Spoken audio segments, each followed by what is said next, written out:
আসলে অনেক ছবি করতে এসেছি। সো আসলে কোনো কমিউনিটিতে করিনি। অনেক ধরনের ক্যারেক্টার তো প্লে করা হয়ে গেছে, কিন্তু শুধুমাত্র গল্পের জায়গা বা ক্যারেক্টার জায়গা না, পুরো কনভিকশনের জায়গা থেকে আমার কাছে মনে হয়েছে এটা এমন একটা শেড গল্পের আমার ক্যারেক্টারের, এটা it's actually rare in Bangla cinema. It's very rare to come across to such a strong female lead. একটা কমার্শিয়াল সিনেমাতে আমার মনে হয় এই ছবির পরে আমাদের যারা ডিরেক্টর আছেন, এখানে প্রডিউসার আছেন, ফিমেল লিডদেরকে যে আরো ইম্পর্টেন্স দেওয়া উচিত, এবং সেটাকে আপনি করলেও যে সিনেমা যে আর্ট ফিল্ম হবে না, নারী কেন্দ্রিক হয়ে যাবে না, এটা মাথায় রেখে যারা, মানে আমি সঞ্জয়দাকে ধন্যবাদ দিতে চাই যে উনি আমাকে এত স্ট্রং একটা ক্যারেক্টার দিয়েছেন, এবং বাংলাদেশের সিনেমায় one of the strongest female characters হয়ে থাকবে আমার জন্য। Thank you. কন্টিনিউ করবেন 100% আমি এখানে একটা ছবি করতে আসিনি, আমি আসলে অনেক ছবি করতে এসেছি। সো আশা করি এই ছবির মাধ্যমে যদি আমার একটা খুব ভালো শুরু হয়, আশা করছি কমার্শিয়াল সিনেমাতে আমি নিয়মিত কাজ করতে চাই। সঞ্জয়দার সাথে কাজের অভিজ্ঞতা আমার আগেই ভালো ছিল, এই জন্যই আসলে সাহসটা করতে পেরেছি ইনসাফে অভিনয় করার। আর আমি যখন সিনেমাতে অনবোর্ড হয়ে খুব একটা সময় ছিল না হাতে, আনফর্চুনেটলি কম, 1 মাসেরও কম সময় ছিল। তো সেই কারণে আসলে যেটা করেছি যে একটা দিনও আমি ওয়েস্ট করিনি। আমার যেদিন সিনেমা সাইন হয়েছে তার ঠিক পরদিনই আমি আমার ওয়ার্কআউট, আমি আমার ট্রেনিং সব শুরু করি, এবং আমার সাথে রাজ ভাইও আমরা একসাথে ট্রেন করেছি, একসাথে জিমে গিয়েছি, স্ট্রেংথ ট্রেনিং করেছি, মার্শাল আর্ট থেকে শুরু করে যেগুলো বেসিক জানা দরকার, ফাইট রিহার্সাল, ফাইট ডিরেকশন।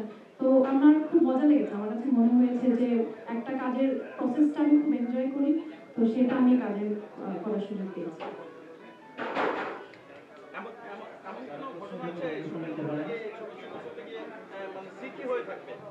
ছবি শুট করতে গিয়ে পুরোটাই আসলে স্মৃতি, পুরো শুটিং অভিজ্ঞতাটাই একটা স্মৃতি।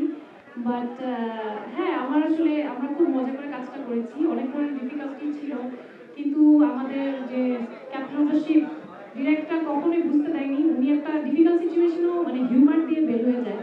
তো সেই জন্য ইটস ভেরি ডিফিকাল্ট আমাদের বোঝা যে একটা সিচুয়েশন কতটা grave. But at the end of the day আমাদের সকল লিমিটেশন মাথায় রেখে আমরা একটা বেস্ট আউটপুট দেওয়ার চেষ্টা করেছি। অ্যাকশন লেডি হিসেবে আমি একটা ছোট স্পয়লার দিই।